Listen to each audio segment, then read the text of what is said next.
This is our Troy-Bilt pressure washer we've had for a long time. And today we bought the cheapest pressure washer pump sold on Scamazon. It's so cheap, in fact, that they sent it in a box that Amazon was ashamed to even put their name on.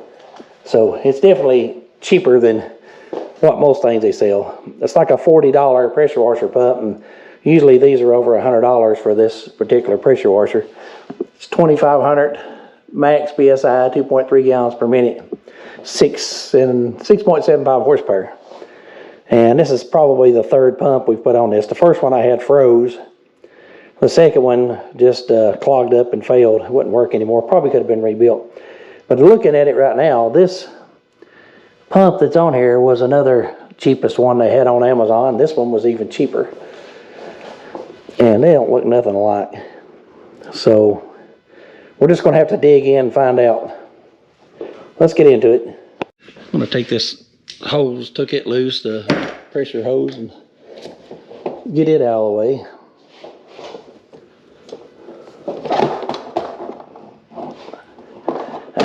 That's going to take both hands. Next, I'm going to remove this soap pickup tube. Now, this soap pickup tube worked really good at first, and then it just didn't work anymore. So I don't know if it's plugged. I was running bleach and stuff through it. It's got a good screen on it. I put weights on it, and I put these lug nuts on there to keep it down in the bottom of my 5-gallon bucket. And I got some of those black foaming nozzles that shoots a long distance. I can spray the second story of this house, no problem, but it just quit working for some reason. It wouldn't siphon anymore. I'm already seeing some differences. This pump is wholly different. I don't know if it's going to have the same shaft, going to have the same mounting holes, or what. It's got these 3 little bolts on the side. This doesn't. It's got this valve. I guess it's an unloader. This one just has a spring. It is adjustable though.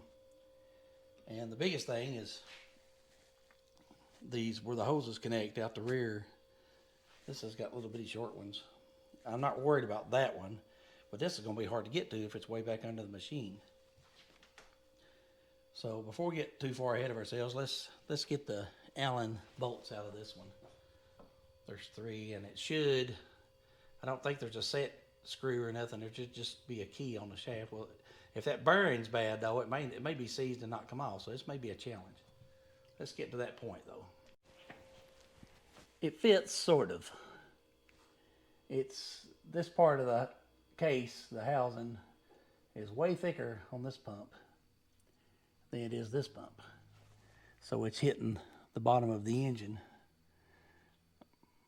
So looks like it's really hitting over there where the oil plug is, right there.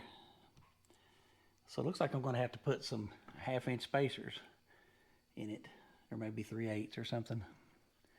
But it's definitely going to have spacers. So I got to work out what I've got that'll space it off enough, and then it should. I might have to have a little bit longer bolts, maybe. This one's spaced down where it needs to be. I got enough bolts sticking up, I believe. So, yeah, got to come up with something.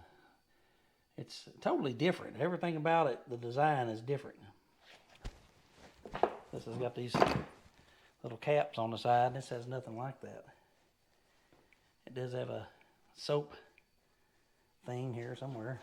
Well, this is it, I guess. Or that. I don't know what that one is. That's definitely a soap pickup because that's the outlet. What is this? Does it have 2?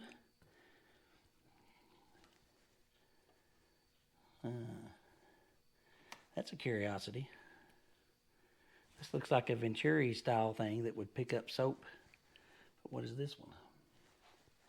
This one doesn't. This one's only got the 1.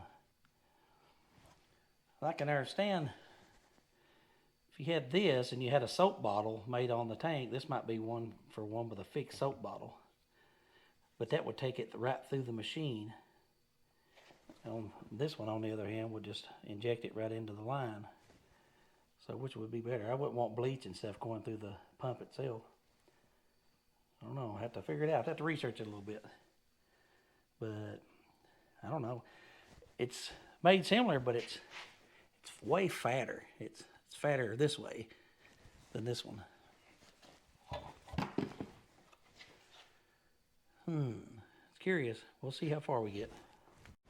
Got the pump mounted on there. I used some spacers, just some bigger oversized nuts. They're 1/2 inch thick. I think they're 1/2 inch, somewhere around there. But they're all the same, so it's good and even. It looks a little different. It lined up good. I got some clearance from the bottom of the engine there. It clears everything nicely.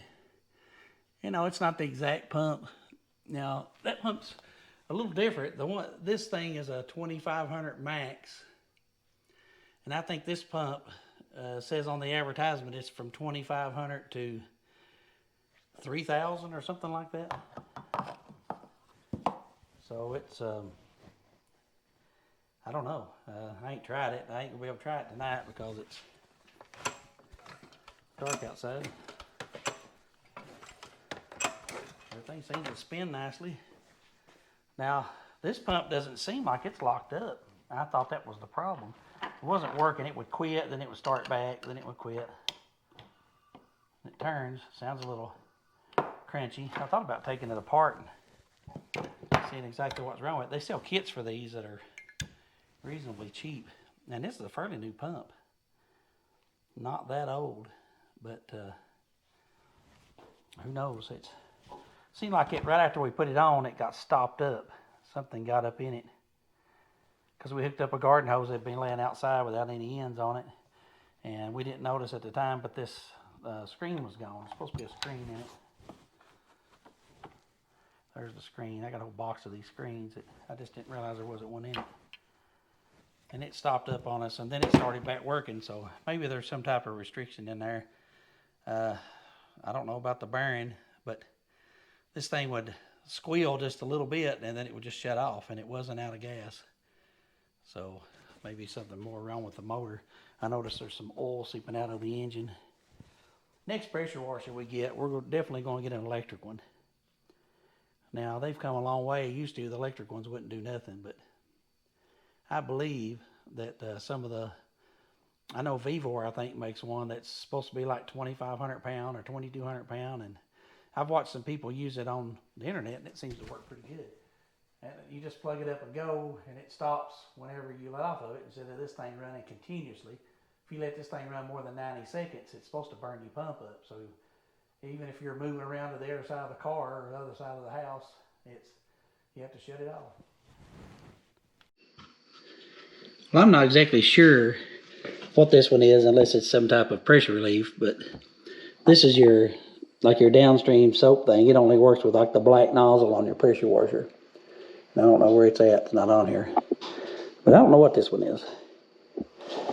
I haven't figured it out. It could be an upstream injector, but I don't know. It's right where the water comes in.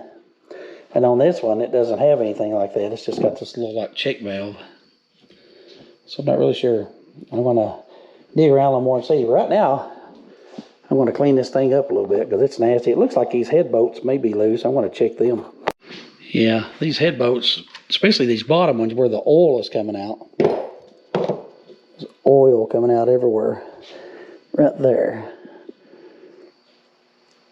There's I think they were loose. They were like finger tight. And I got them tight now. I'm just using this little bitty ratchet. Wow, I've never tightened them up before. Didn't think that was something I needed to do, but apparently it is. Can't reach that one. It's behind some kind of guard.